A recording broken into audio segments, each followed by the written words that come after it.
So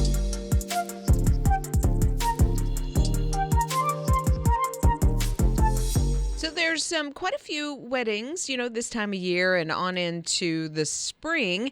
And if you're thinking about planning your wedding, one of the biggest parts of it is the music. Like, it sets the tone.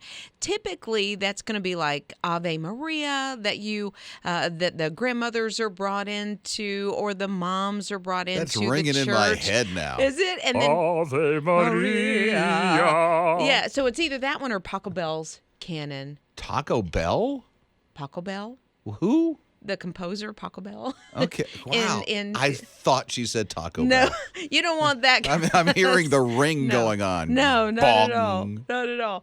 But there is a violinist who has decided he's going to put some things out there, some other choices, and I really like it. One that he's chosen is praise. And when I first read about it, I was like, now how's that going to sound? Let everything. Right. Let us breath. Praise the Lord. Going in there. Right. To the wedding. That's kind of a cool entrance. Grandma going to have a different kind of a shuffle down the aisle as she's coming in. So then I heard it. Totally makes sense.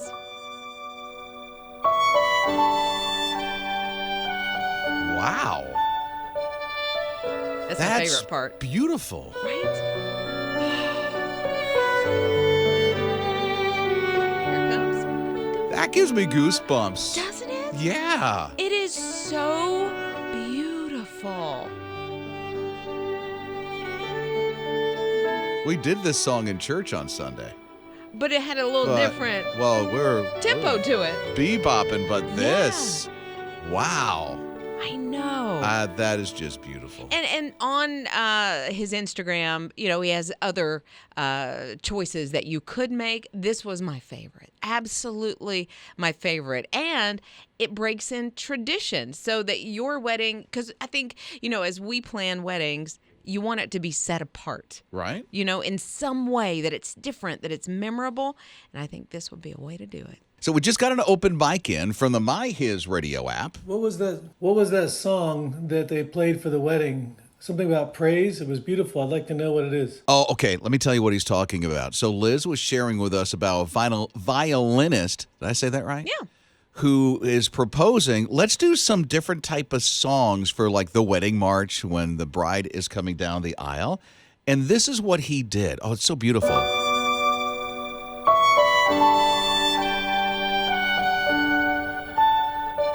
Wow. I get goosebumps when I hear that. When it that really high note, oh my goodness. Oh, he's plucking a string. Yes. On the violin. So it's so here's what that song is in reference to.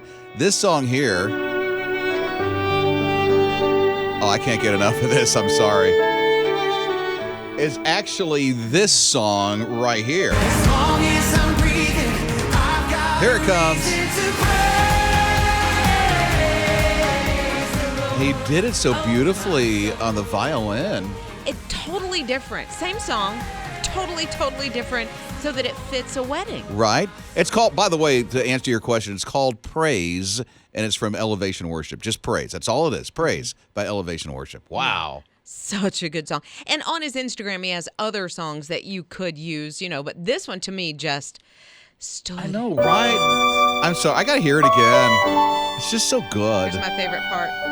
But she likes this part, the pluck. Okay. Oh my goodness. The worship leader at our church, Brantley, can play violin and cello and all this stuff. I hope they do it like this one day. I think so too, because it kind of catches you off guard when it first starts. You don't really recognize until the string pluck, and then you're like, wait a minute, I know that. It's so good, yeah. Liz is so into it too. Good morning. My name's Debbie, and my daughter got married not quite a year ago. And what she did for some moms and grandmoms was she and her husband now asked us all what our favorite hymns were. And then the pianist put together a medley of them, and we came in down the aisle to those songs. Anyway, it was a great idea, and it was very individual because each of us had different hymns in them. That is beautiful. I love that. I love it because it just stands out and it's a memory for everybody involved.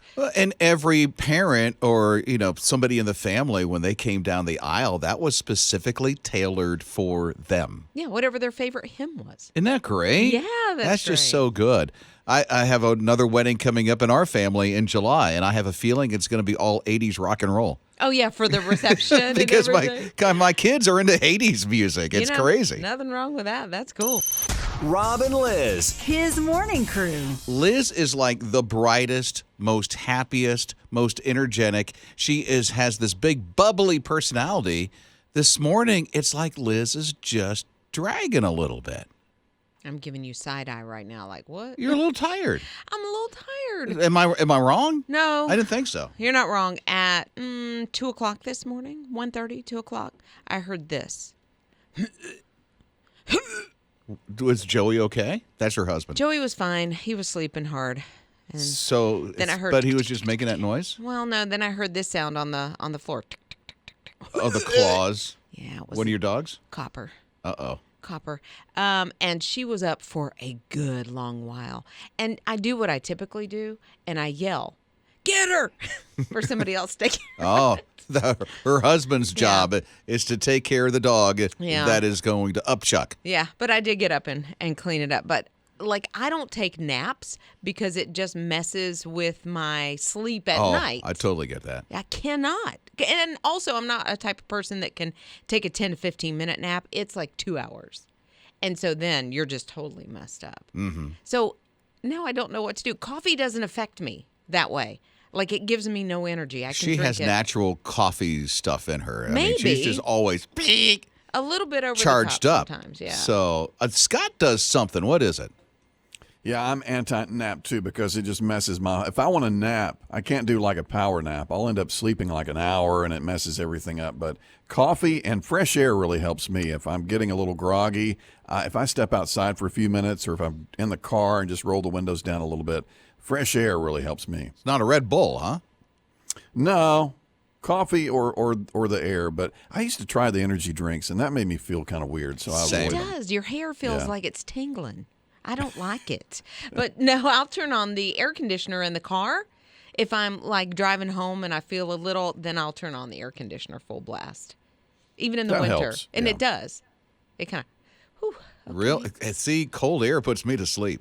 I'm like out. well, I mean, get out from under the blanket and maybe it'll work. No. So Cindy texted. Cindy said I should try green tea. That's a good idea. It's a good idea. I don't know what the caffeine level, because coffee doesn't work for me.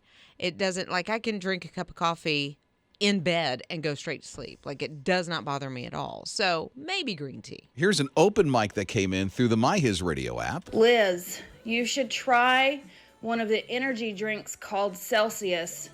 It has a lot of vitamins and caffeine in it, and it's sugar-free, and it tastes delicious. Or you could get one of those energy shots that's like a B12 vitamin shot. Both of them can be found at any pharmacy. Hope you have a good day. Get some rest tonight. Is that like a shot in the arm? Yeah, that I didn't know you could. I thought you had to have a prescription. Because Probably. I do take B12 because it's something I'm deficient in, just vitamins. But yeah, I've had B12 shots before, and they really do work. Do they? And it's a shot, like in the arm. Oh, yeah. Okay. Oh, yeah, not something you drink. Yeah, I It's- didn't. it's in the sorry, arm. that's where I went. It's But, in the arm. I was like, what? What is he talking about? No, it's in the arm. okay. Because I didn't know if it was a little thing like the Celsius that she's Right. talking about. My daughter, I did not know. My daughter uses that, but I had no idea it was an energy drink. I just thought it was like a little frou-frou thing. Oh, yeah. Like the Perrier water. Oh, I know. My son brings home those Celsius sometimes too, but he does Try one. He does. Try it. They're a little medicinal for my taste. At least the What? they taste like cough syrup Really? to me. And I don't know about the Celsius. I haven't tried his, So we'll try it. but I've tried the Red Bull and the whatever the other one. What's the other Monster? Very medicinal. So It tastes like medicine? yeah, Really? like cherry cough syrup or I something. never thought that. Yeah, maybe it's just me, but those Scott's agreeing with you. Yeah. Yep, that's why I don't drink them. I tried one and it was just like syrup, just like a cough syrup. So I don't. I really like it. cough syrup. Really? Yeah.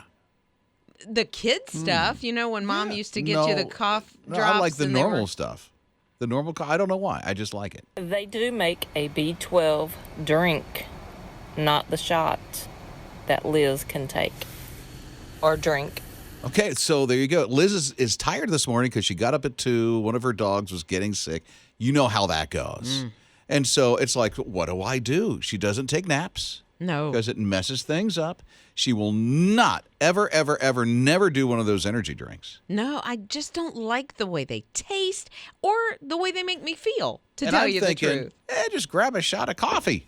And she's like, no. I literally can drink a cup of coffee in bed, lay down, turn over, go to sleep. Like, does not have any effect on I me can at do all. the same thing, but like an hour or two later, I'm wide awake.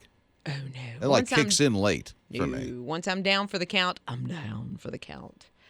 Unless the dog is about to throw up. Like at 2 in the morning. So I don't know what you do for a pick me up in the day. Scott was saying he just walks outside, gets a breath of fresh air. That helps me a whole lot. Coffee too. Although I feel like I've kind of built up a coffee immunity. Right. Like, You know, that could be it. it doesn't give me the jolt it used to. But the fresh air helps a whole lot. Okay. So either I'm going to go home and take a 4-hour nap because that's the only way I do it, or just get in front of the air conditioner and let it go full blast, Oh, yeah, there you go. to stay awake until it's time to go to bed at 7:30. Rob and Liz. His morning crew. I don't know if you heard about this guy. His name is John. And this is what he's doing right now. He's got a blender. You'll see this. It's on your feed probably. But he's got a blender and he's grinding up uncooked chicken. It's a wing and a breast. And then he has raw eggs, lettuce, and he's drinking this kind of a chicken smoothie. Raw chicken. And people are saying, well, he's getting notoriety. What?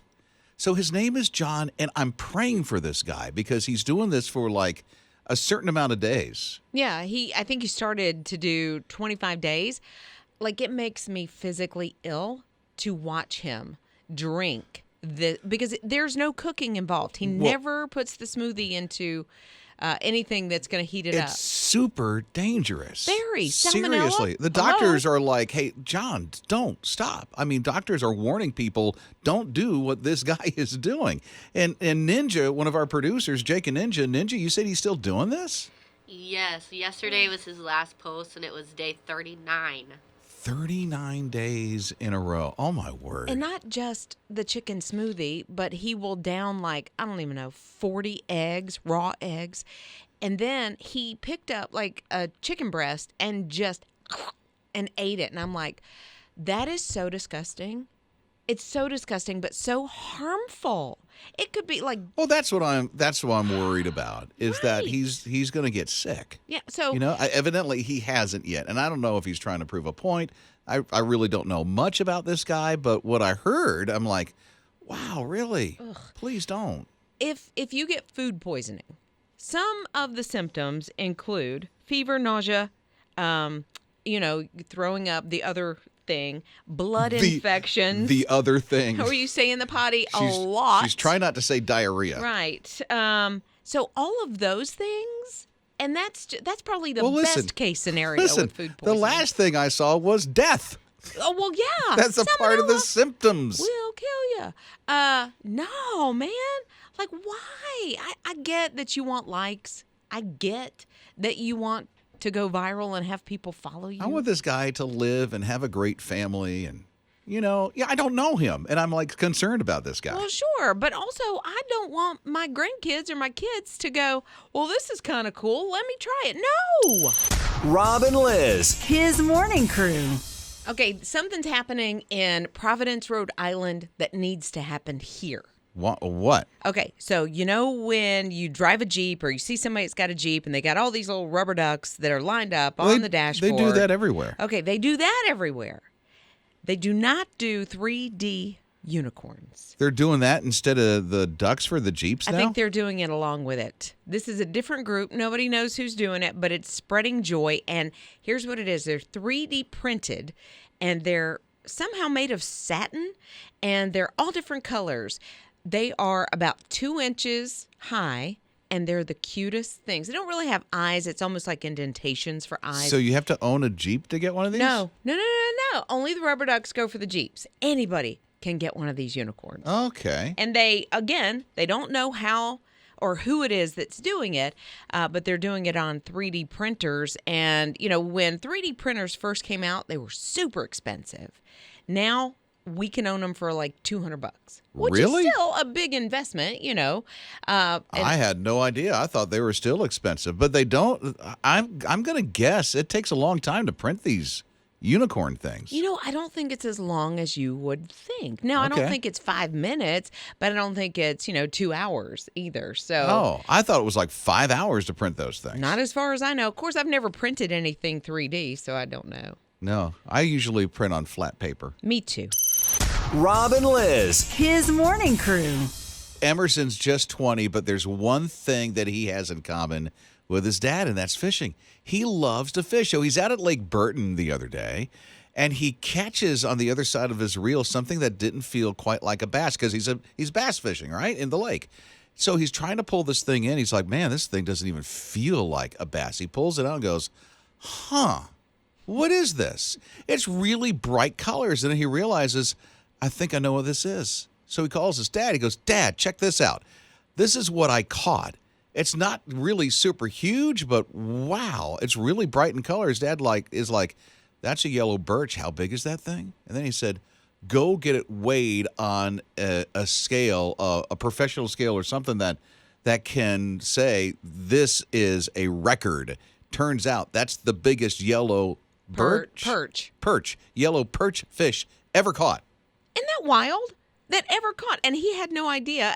Sometimes you go looking for something or you have your plans in place and they get all mixed up, but then it turns out for good, which it did for him, which is super cool.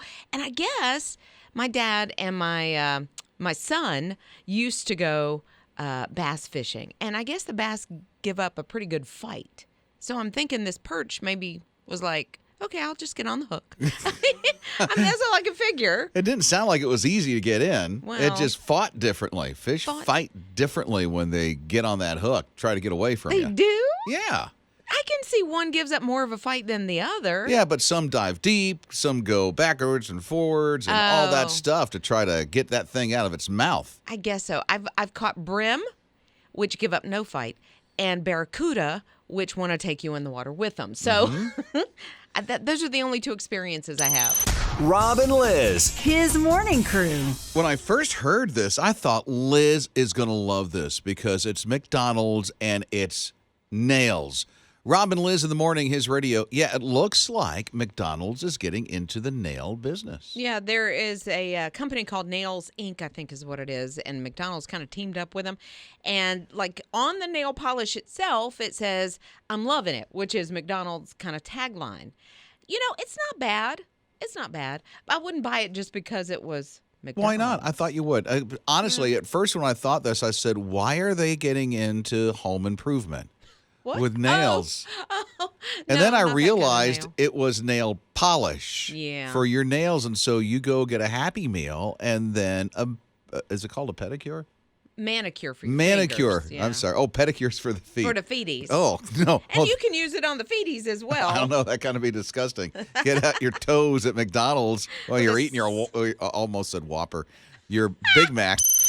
Rob and Lizz. His morning crew. If you go home and you step on the front porch and this happens, I would completely freak out. Absolutely, completely freak out if I step on my welcome mat, because that's supposed to be welcoming as you walk on the front porch. Okay. Not so much happening, huh? So what happened? Rattlesnake. On your front porch? No, somebody else's. Oh, that's crazy. I know. It was under the welcome mat. I can't even imagine this happening. It was in Arizona where it seems like these kind of things happen. They had to call somebody in. Well, I'm glad. That would be really scary. Yeah. Well, how did the thing even get underneath the welcome mat? That would be the big question. Well, it was probably trying to protect itself, I would think. We've had copperheads. I'm sure we've had rattlesnakes. I have just never seen them. But the copperheads have gotten a hold of our dogs, actually.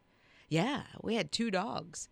Our Sheltie got popped in the nose by a copperhead, and then our little baby Ace, he was tagged in a different area, and That's all you got to say? I know. Rob and Lizz. His morning crew. If you bike to work, we'll pay you $1 a mile in Denver. Oh wow. Yeah. Okay. I know. Isn't that something? You get paid to commute on your bike to go to work. How does it work? Like, do you hand in an invoice? Do they GPS you? Like, do they track you somehow? Because, somebody could be laying in bed and be like, I rode 10 miles to work today.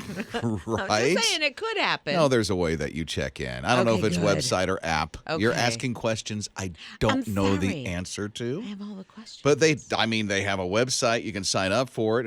And be a part of the program. But every mile you get $1 a mile.